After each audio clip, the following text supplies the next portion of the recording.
ನೋಡ್ಬೋದು. ಅದು ಕಮಲಾಪುರದಲ್ಲಿ ನಾನು ಶ್ರಾವಣ್ ಕುಮಾರ್ ಸೈಕಲ್ಲು ಯೂಟ್ಯೂಬಲ್ಲಿ ನೋಡ್ಬೋದು. ಇಲ್ಲಿಂದ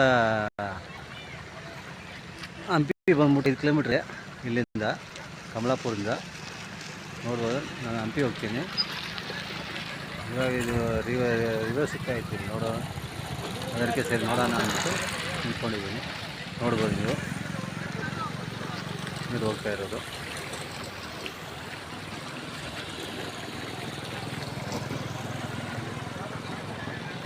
ಈಗ ಆ ಕಡೆ ಬಂದ್ಬಿಟ್ಟು ಕಮಲಾಪುರ ಇದೆ, ಆ ಕಡೆ ಕಮಲಾಪುರ ಇದೆ, ಈ ಕಡೆ ಹೋಗಿಲ್ಲ ನೋಡ್ಬೋದು.